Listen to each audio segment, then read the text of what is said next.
नमस्कार, news 9 UP में आपका स्वागत है। आजमगढ़ चौरसिया महासभा के नेतृत्व में जाति आधारित जनगणना कराने एवं रिपोर्ट को सार्वजनिक करने की मांग आज जिलाधिकारी कार्यालय पर चौरसिया महासभा आजमगढ़ के नेतृत्व में दर्जनों की संख्या में लोग जिला अधिकारी कार्यालय पहुंचे और महामहिम राज्यपाल महोदया व प्रधानमंत्री भारत सरकार को नामित ज्ञापन सौंपते हुए पत्रकारों से बातचीत में चौरसिया महासभा के संरक्षक मिथिलेश चौरसिया ने कहा कि संसद के मानसून सत्र में केंद्र सरकार द्वारा बताया गया कि 2021 में होने वाली जनगणना जाति आधारित नहीं होगी, जिससे समस्त पिछड़ा वर्ग व अपने राजनीतिक व संवैधानिक अधिकारों के लिए प्रयासरत चौरसिया समाज में घोर निराशा व्याप्त है।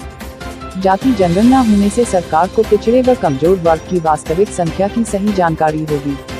उनके राजनीतिक व संवैधानिक हितों को ध्यान में रखते हुए सरकार की योजनाओं की सुचारू क्रियान्वयन को बल मिलेगा।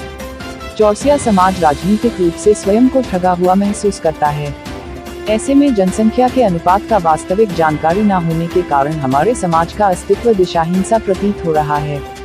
संपूर्ण चौरसिया समाज व पिछड़ा वर्ग की भावनाओं को ध्यान में रखते हुए उनके हितों की रक्षा हेतु वर्ष 2021 की जनगणना को जाति आधारित कराना, उसके रिपोर्ट को सार्वजनिक करना न्यायोचित होगा। और श्री चौरसिया ने कहा कि अगर हमारी मांगे पूरी नहीं होती है तो आगामी 2022 और 2024 के चुनाव में चौरसिया समाज एक बैनर के तले चुनाव लड़ेगा, जिससे उत्तर प्रदेश सरकार और भारत सरकार दोनों का नुकसान होगा।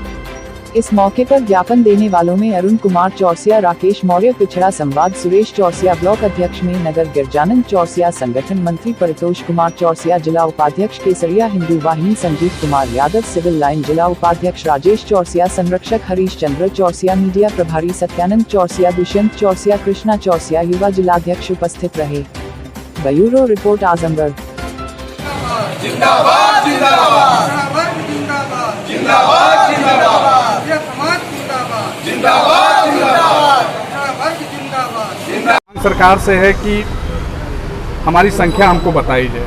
हम पिछड़ों को 27% देकर और उसमें तमाम 39-40 जातियां लगातार सरकार जो है सबमिट कर रही है।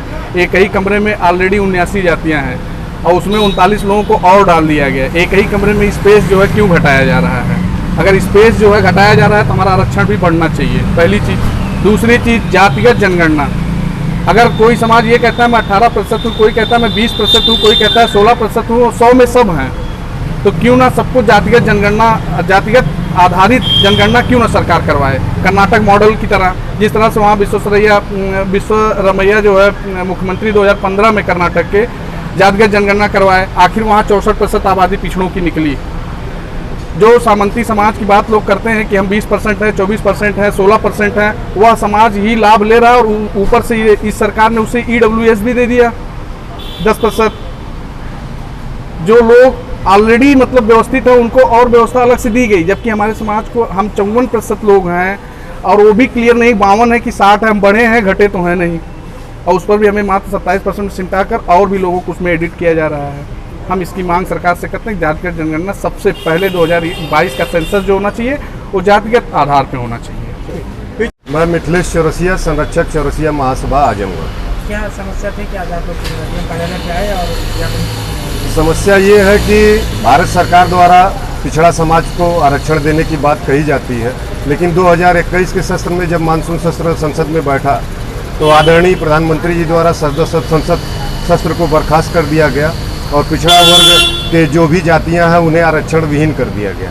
इसी क्रम में आज चौरसिया महासभा द्वारा आज हम लोग पिछड़े समाज को एकत्रित करके यहाँ जिला कार्यालय पे आए हुए हैं और यशस्वी प्रधानमंत्री जी को DM आजमगढ़ के माध्यम से एक ज्ञापन दे करके अपनी मांगों को अतिशीघ्र पूरा करने के लिए प्रधानमंत्री जी को ज्ञापन सौंपा है और हमारी मांगों को जितना जल्दी हो सके हमारे जातिगढ़ समीक्षा करके, हमारी जनगणना करके हमारी हिस्सेदारी हमें दी जाए। इसीलिए आज हम सभी लोग इस आजमगढ़ जिला कार्यालय पर आए हुए हैं। अगर ये मांगे आपकी पूरी नहीं होती तो आगे आपकी रणनीति क्या है? देखिए, अगर हमारी मांगे नहीं पूरी होंगी तो आगे जो 2022 और 2024 का चुनाव है इसमें हमारा चौरसिया समाज एकजुट होकर के एक बैनर के तले चुनाव लड़ने के लिए मजबूर होगा और इसका नुकसान आगामी सरकार और भारत सरकार दोनों को होगा।